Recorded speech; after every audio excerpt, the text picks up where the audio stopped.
For decades, Louisiana locked up its citizens who had been convicted of crimes at nearly twice the national rate, many for nonviolent offenses and for far longer terms without the chance for probation or parole.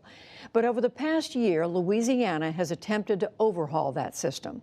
Correspondent William Brangham, in partnership with the Pulitzer Center, reports now it's the next installment in our series, Chasing the Dream, on poverty and opportunity in America.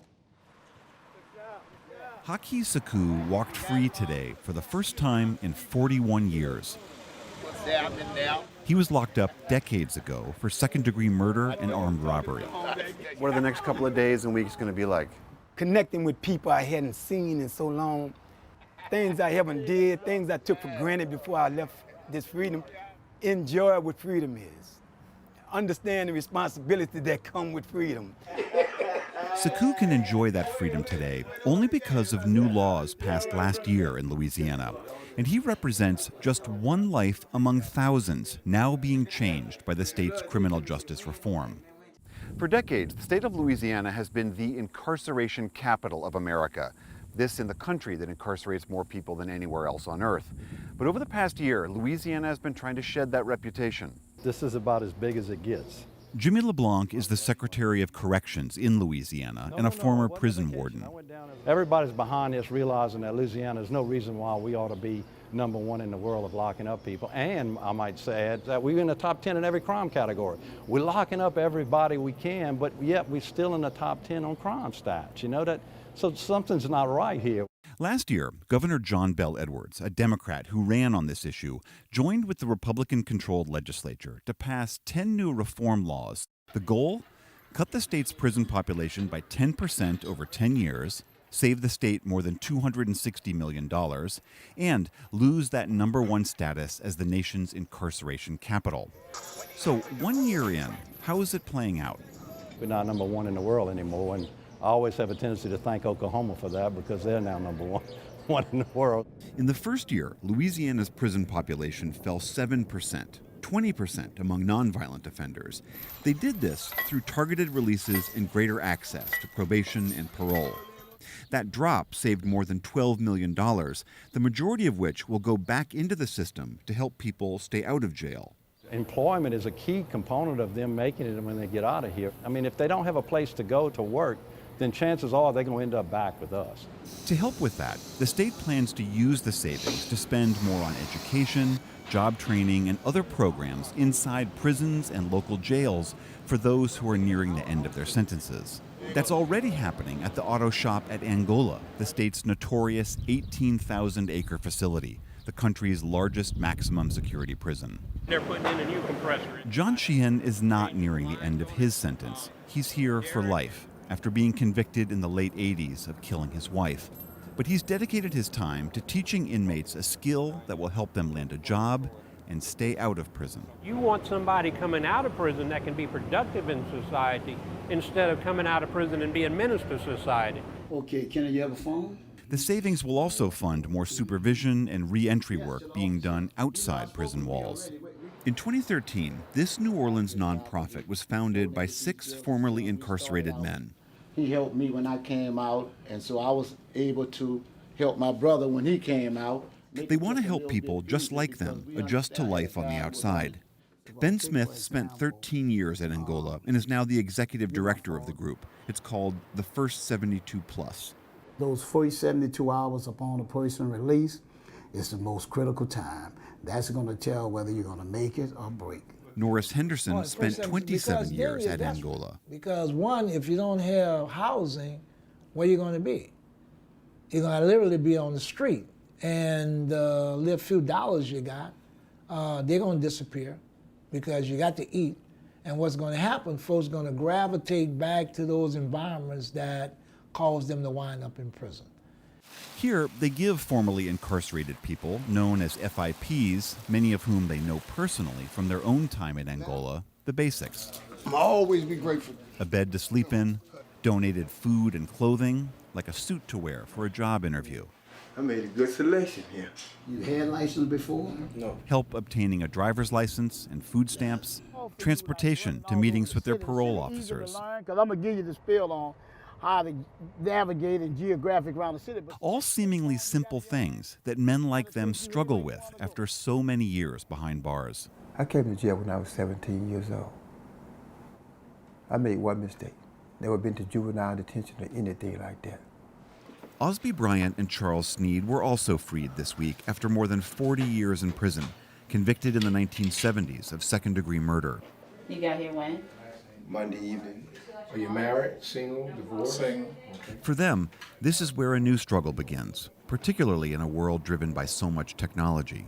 At the bus station, I seen this little kid about this high. She couldn't be no more than 4 years old, with a cell phone in her hand, and she was just going, just as finger just going just as fast as I don't know what, you know. That's a struggle in itself.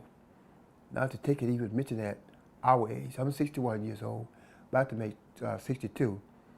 He's 70-some years old. So it's like, who gonna give us a job? No, how we gonna get an upstart? How we gonna get some stability to our life? So they grab about 5, 6 pair of shorts. Another former inmate trying to find stability is Antonio Montgomery. A nice pants and a nice dress shirt. In June, he completed 15 years of a 16-year sentence for kidnapping and armed robbery. He was released early for good behavior. He's been helping out at the First 72 Plus since then. Yeah, they fit him. As well as working for Ben Smith at his food truck on the weekends. He's a graduate of the automotive program at Angola and has been trying to find a job in that field, but it's been tough. The main thing you have to go through is the stigma that people have of a person just getting out of prison. And I understand that nobody cares that... They still think you're a criminal. Right. Nobody cares that you're saying you want to change or that you're saying you want to do better or whatever. Nobody cares about that. He said any dealership's going to have the same problem. That same day, Montgomery learned that despite being told he was well qualified, a local car dealership wouldn't hire him because of his convictions. How common is that? Depending on the conviction, it's extremely common. I dealt with the same thing when I was getting out, and not just with jobs, but with housing also. My first year out of prison, I was working in the oil and gas industry offshore. I made over 100 grand, and I couldn't get somebody to rent me an apartment. Daniel Tapia works for Rising Foundations, another nonprofit that helps former inmates find jobs. Every conviction is a life sentence, you know. With the state's reinvestment money, organizations like the First 72 Plus are applying for funding to expand their work to meet the growing demand from those now being released. In the journey of 1,000 miles, we took 200 steps, which is huge given this state. Norris Henderson, one of the founders here, was part of the state's task force that helped shape and pass these reforms. He's heartened by what he's seen thus far, but... So we're a long way from being fixed, because as we are trying to start the car and get the car running, somebody's letting the air out the tires at the same time. One of those people, he says, is the state's top law enforcement official, Republican Attorney General Jeff Landry. He's been a critic of these changes. We just said, for political reasons, we're going to do criminal justice reform, and and it's going to be great. We got Louisiana's bad because we incarcerate too many people. We're going to fix that by just giving the key to the criminals and say, hey, just get out of jail. He argues that in a rush to lower the state's incarceration rate to save money, the state put public safety at risk, and that it should have invested up front in better training programs, screening of inmates, and post-release supervision, rather than after the release of thousands of inmates.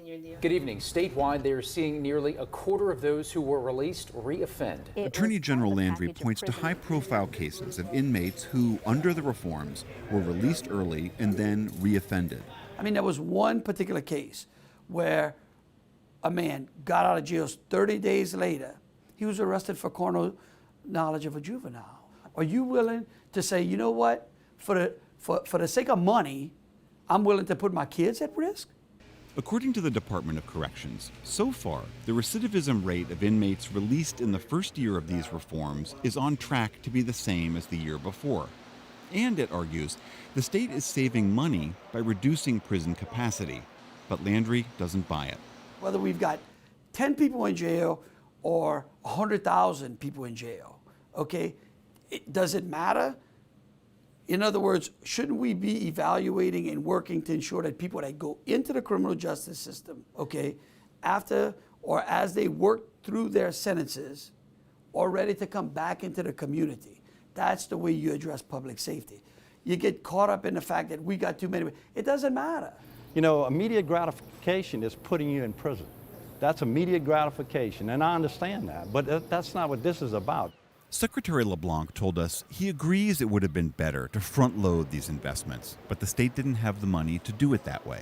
He knows some inmates will reoffend, but cautions not to let those individual instances derail this broader effort. This is long-term. Give us an opportunity to make this work, because it is going to work. And you feel confident that public safety is not going to suffer? Oh, public safety is going to be enhanced. There's no question about that. We're going to improve public safety in this state, and I would guarantee that. Next year, Governor Bel Edwards will be up for re-election, giving voters a chance to weigh in on whether the reforms are working for the state. Attorney General Jeff Landry is expected to run against him.